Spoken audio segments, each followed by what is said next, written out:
Salut tout le monde, j'espère que vous allez bien. Et oui, je lève la tête parce qu'il y a quelqu'un derrière moi que je veux pas que vous voyez. Bon, je baisse la tête un peu. Oui, oui, voilà. Vous aurez que ça. Vous aurez que ça, de toute façon, on va en parler après. C'est pas très compliqué, hein, donc voilà. Bon, ça discute entre Io Sky et Harry Play. Si je tourne la tête comme ça, vous allez voir quelqu'un, hein. Enfin, vous allez voir, vous allez essayer de voir quelqu'un, même si j'arrive pas à le dissimuler. Et l'autre côté, on a Lyra Valkyria qui porte quelque chose sur cette demoiselle. Voilà, qui a des cheveux violets. Ah, je suis très explicite, hein, vous voyez, j'essaie toujours de ne jamais divulguer mes sources. Les sources de quoi? Je ne sais pas, en tout cas, les voici. Bon, allez, débriefing donc de WWE Raw, le Raw du 14 juillet 2025. On a eu pas mal de choses qui sont passées, hein, comme d'habitude, hein. Je vous donne la durée du show, puisque nous étions à 2h40 du show, donc un show plus long que d'habitude. Et nous allons bien évidemment débriefer, décortiquer ce show, qui est bien sûr à quelques semaines du SummerSlam. Allez, on va commencer tout de suite avec, finalement, on va pas parler d'abord de ça. On va parler d'abord, eh bien, j'aurais peut-être dû inverser les photos d'ailleurs, maintenant que j'y pense. On va bien évidemment parler tout d'abord, eh bien, du vainqueur du Gauntlet Match. Alors, on va parler d'abord de Braun Breaker qui est Polyman, qui est venu voir Gunther. Alors, on va parler en général, donc Seth Rollins, il n'y a pas eu d'infos complémentaires. La seule chose qu'a dit à Jackie Redmond, Polyman, c'est que la mallette du Money in the Bank, il n'y a aucun souci, puisque la mallette peut être cachée durant une durée d'une saison. Donc en clair, une année. Il n'y a pas de souci particulier. Donc, pour moi, le segment de Gunther, je l'ai trouvé globalement assez anecdotique. Moi, je me suis posé la question du pourquoi. Je comprends pas pourquoi il a fait un segment. Il aurait été sagement là-haut, là, ça aurait largement suffi. Là, ils ont voulu faire un côté, ouais, je vais présenter le champion. À la limite, il aurait été aux abords du ring. Il aurait eu un petit impact sur le match. Pourquoi pas? Là, il est là-bas. On a vu notamment qu'il se demandait qu'est-ce qu'il foutait là-bas pendant un sacré bout de temps.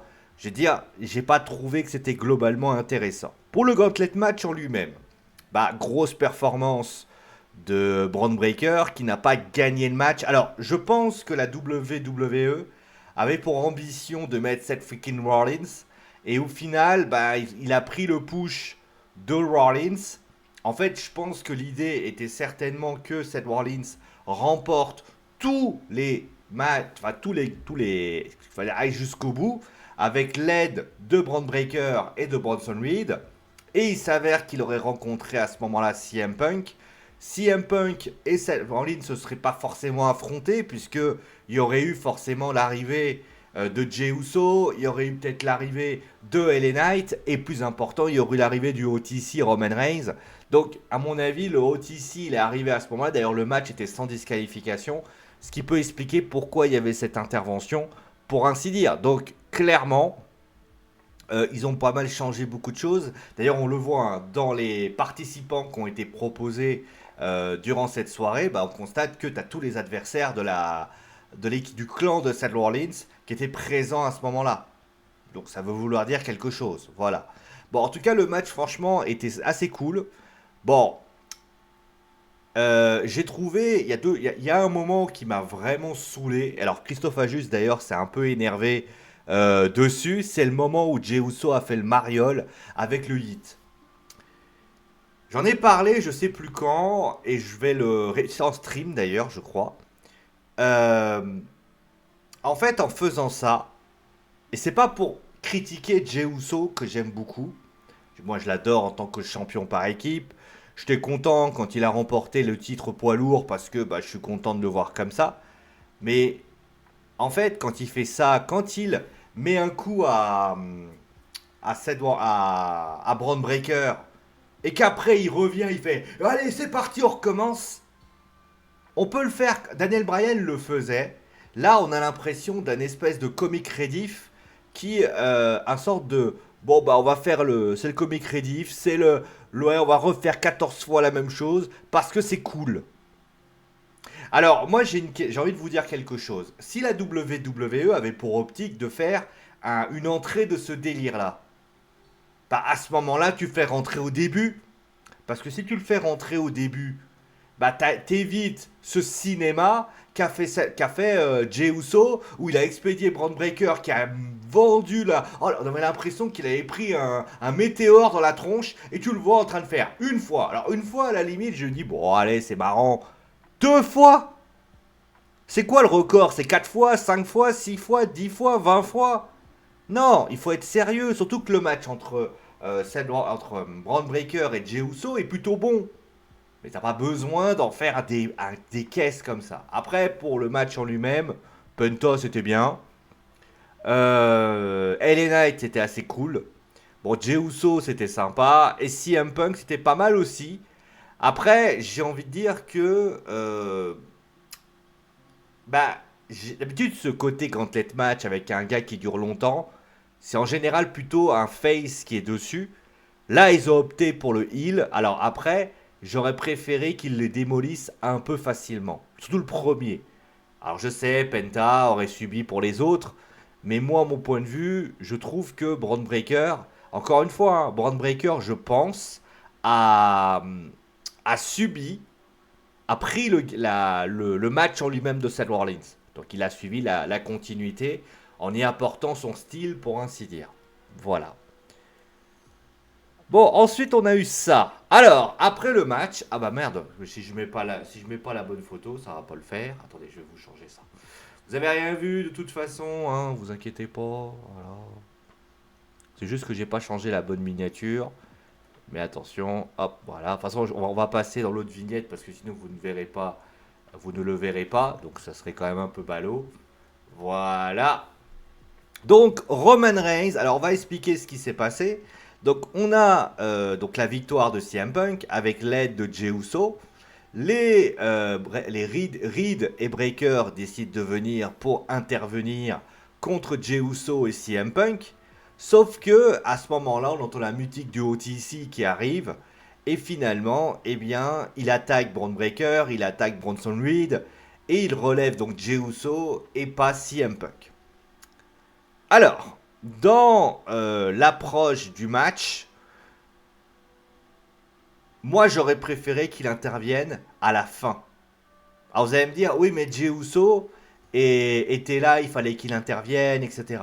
Il aurait très bien pu intervenir, mais ne pas avoir l'effet escompté. Vous voyez ce que je veux dire? J'aurais préféré à la limite qu'il fasse ça. Là, ce qu'il a fait, Roman Reigns, il est intervenu après. Je trouve que ça n'apporte. Alors, certes, le match était pas. Voilà, le match était terminé. Il n'y avait pas de disqualification, donc finalement, il pouvait très bien le faire. D'ailleurs, la disqualification, moi, je me suis dit à un moment donné, bah, ça va être finalement pour Roman Reigns qui va tout simplement coûter le match à Breaker. Et c'est pas du tout ce qui s'est passé. Après, bon, il est venu, il est intervenu. On a clairement donc le challenger numéro 1 qui sera CM Punk qui va aller du. Je pense que Gunther et CM Punk vont se tourner un peu autour.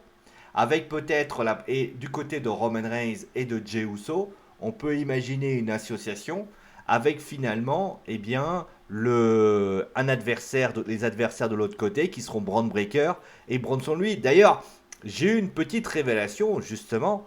Moi, j'arrêtais pas de dire ouais, il manque quand même du monde, il manque quand même du monde dans ce clan de Seth Rollins.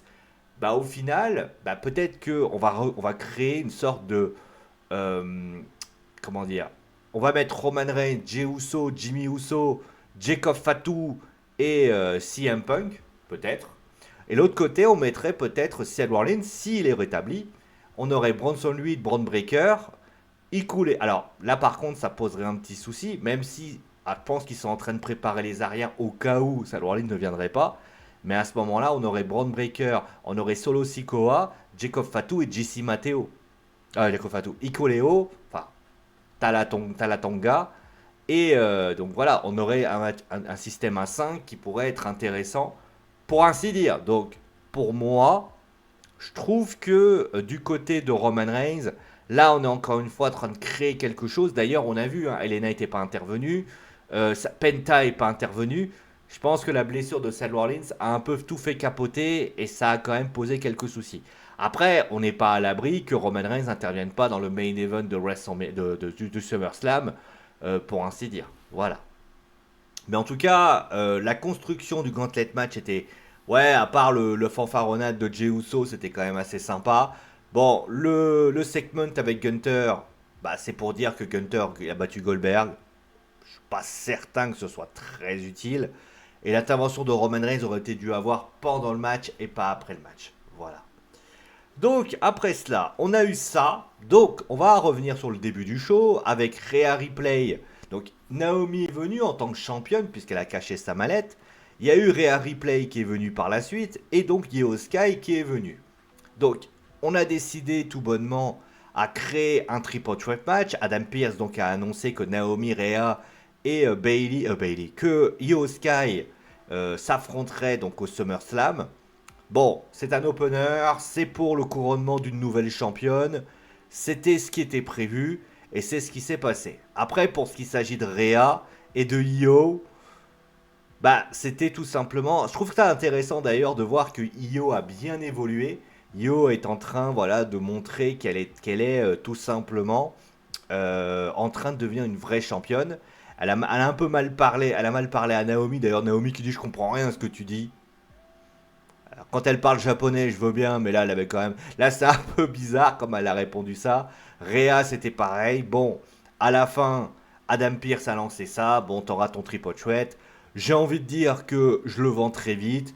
Il fallait, de toute façon, on va pas se mentir, le SummerSlam est tellement court, enfin la durée du SummerSlam est tellement court, puisqu'on arrive dans 2 3 semaines, qu'il faut malheureusement aller vite. Et forcément, Naomi, faut que tu crées une rivalité, et tu crées la rivalité aujourd'hui en annonçant tout simplement un triple chouette. Si tu avais laissé un peu plus de temps, on aurait eu un Rhea Io peut-être à Raw la semaine prochaine. Là, c'est vrai qu'on est un petit peu obligé d'aller vite, pour ainsi dire. En tout cas, je suis content de voir que la WWE s'est dit, bon, bah c'est cool par rapport à tout ça. Voilà. Ça aussi, c'était cool. Et honnêtement, c'est pour moi le match de la soirée. Bailey, Lara, Valkyria, c'est tout simplement un match exceptionnel. On peut dire ce qu'on veut de ce qui s'est passé. Bailey, Lara, Valkyria, c'était un 2-Hall 3-Falls match. C'était au meilleur des trois tombés. Alors, c'est vrai que quand j'ai vu Bailey prendre le premier compte, je me suis dit, ah ouais, non, ça va être un match de merde. Et au final, c'est monté en puissance. Bailey a été énorme. Lyra a été exceptionnelle. Les deux filles ont fait un boulot mais colossal. Et honnêtement, j'ai adoré ce match. Alors, forcément, quand tu vois ce match-là, bah, tu te dis, qui peut gagner ce match? Alors moi, je pensais réellement que Bailey allait gagner par une petite tricherie. Au final, c'est pas du tout ce qui s'est passé. Lyra a gagné, elle a gagné avec le Nightwing. Et au final, c'est un peu surprenant parce que on s'attendait peut-être à avoir un match plus vétérante. Voir Bailey hors cours, c'est un peu étonnant parce que moi je m'attendais qu'au SummerSlam, on mette en valeur Bailey. Alors, c'est pas interdit, on va voir comment les choses vont se passer, mais c'est vrai que Lyra Valkyria, l'avoir gagné, avoir un droit pour le titre de la WWE Intercontinental, finalement, c'est quand même une belle surprise. Et j'ai envie de dire que ça fait plaisir. En tout cas, moi, en tout cas, ça m'a fait très plaisir de voir ça. En tout cas, moi, je peux vous dire une chose, c'est que si la WWE nous sort des matchs comme ça à chaque fois, je vais pas râler. Le Gauntlet match était pas mal avec ses défauts, mais celui-là avait aucun défaut et j'ai surkiffé cette rencontre pour ainsi dire. Voilà. Et on va terminer peut-être avec les... Il n'y a pas eu beaucoup de choses, hein. Il n'y a eu que 2 autres matchs. On va commencer avec les Kabuki Warriors qui ont affronté Roxanne Perez et Raquel Rodriguez. Donc, à la question qu'on va falloir se poser, c'est est-ce qu'ils n'ont pas envie de recréer ce qui s'est passé à Evolution? Je ne sais pas pourquoi, je pense que la WWE veut relancer le Charlotte Flair Alexa Bliss. Voilà, ils veulent faire ça au SummerSlam. Je ne serais guère étonné que cela soit une mise en valeur par rapport à tout ça. Donc, ça peut être intéressant. Après, les Kabuki Warriors, c'est vrai qu'il y a l'intervention de Dominique. Tu les écartes aussi. Donc, ça veut dire que les Kabuki Warriors, tu sais pas trop ce qu'on va en faire. C'est vrai que ça peut être un coup dur aussi. Parce que qu'est-ce qu'on fait des Kabuki Warriors? Mais concrètement, après la défaite est un peu rude parce que voilà, ils ont l'intervention de Dominique. Mais le match était cool, le match était super cool en tout cas à voir ça. Pour Nikki Bella, Chelsea Green aussi, c'était pas mal. Nikki Bella qui avait pas fait de match en simple depuis un paquet de temps, donc il fallait vraiment s'attendre à peut-être de voir une Nikki Bella un peu pâteau. Et pas du tout, je trouve qu'elle a plutôt bien géré la rencontre, elle s'est plutôt bien débrouillée. On voit qu'elle a bossé, hein. Elle a bossé et elle a fait une grosse rencontre. Après, donc, c'est Stéphanie Vaquer qui intervient et qui vient aider Nikki Bella. Bon, à mon avis, on va certainement aller vers peut-être un match par équipe. Parce que comme Stéphanie Vaquer étant pas au SummerSlam, enfin, elle va attendre Clash in Paris. Je ne serais guère étonné que Stéphanie Vaquer et Nikki Bella affrontent, je ne sais pas, Chelsea Green et peut-être une des deux des services secrets. On peut même rajouter quelqu'un en plus à la limite s'il y a besoin. Et je ne serais pas étonné que la troisième participante ne serait nulle autre que Brie Bella. Voilà, Brie Bella arriverait, ça pourrait faire un 3 contre 3 et ça pourrait aussi donner. Alors, par contre, il ne faut pas mettre Stéphanie Vaquer en retrait parce que ça serait quand même dommage. Mais concrètement, moi, je trouve ça globalement assez cool et assez admiratif, en tout cas, de ce qui a été proposé, parce que franchement, c'était sympa, pour ainsi dire. Voilà. Bon, le bilan du show. Bah, le bilan est très positif, parce que, je vais pas vous mentir, quand j'ai vu 2h40, je me suis dit, oula, bon, ils ont voulu faire grandir le show. Alors, j'avais ma petite idée aussi parce qu'il y avait le gauntlet match. Mais je me suis dit, ouais, un gauntlet match, ça dure pas non plus 1 heure. Il faut pas non plus faire durer la rencontre éternellement. Donc moi, je me suis dit, qu'est-ce qu'ils vont pouvoir trouver pour caser 2h40 de show, pour ainsi dire. Eh ben écoutez, j'ai pas vu le temps passer en fait. Oui, il y a des choses qui pourraient être réajustées. C'est vrai. Mais on a envie de dire aussi que oui, il y a des choses qui pourraient être réajustées.